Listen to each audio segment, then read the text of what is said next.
नीलम गोरे, the Neelam गोरे हे नाव उच्चारल्यावर तुम्हाला काय आठवतं? एखादं गाजलेलं पुस्तक, त्यांनी लिहिलेला एखादा वैचारिक ग्रंथ, कादंबरी, कविता संग्रह, ललित लेखन, गेला बाजार एखादा चारोळी संग्रह? नाही, साहित्य संमेलनामध्ये साहित्यिक म्हणून त्यांना त्यांची मुलाखत घेतली गेली, म्हणून मी आपलं सहज बोलतीये. तर अशा या द नीलम गोरे यांना साहित्य संमेलनात बोलावणं, साहित्यिकांचीही कधी कधी अगतिकता आणि अपरिहार्यता असते आणि यांनाही तसं कोणी बोलावत नाही. तर त्यांनी असं म्हटलं की मी पक्षात असताना, म्हणजे त्या आमच्या पक्षात असताना बराचसा आर्थिक व्यवहार चालायचा, पदांच्यासाठी देवघेव चालायची आणि 2-2 मर्सिडीज कार द्याव्या लागायच्या. आता 2-2 मर्सिडीज कार म्हणजे फार मोठी गोष्ट आहे बाबा. मला तरी पक्षात येऊन फक्त 2-2.5 वर्ष झालेली आहेत. आमचे म्हात्रे दादा पण आत्ता पक्षफुटीच्या नंतर आलेले आहेत.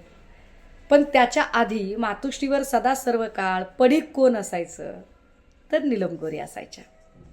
पक्षात कुणाला घ्यायचं, कुणाला नाही घ्यायचं, कोणाला प्रवेश द्यायचा नाही द्यायचा, एवढंच काय, मातोश्रीच्या गेटच्या आत कुणाला सोडायचं, कुणाला नाही सोडायचं, बॅरिकेड्स लावण्याचं काम नीलम गोरे करायच्या.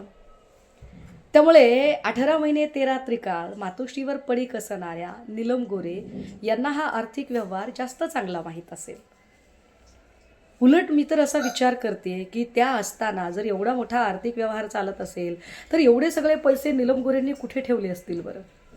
म्हणजे त्यांची विदेशात पण काही खाती असतीलच ना, इथेही असतील.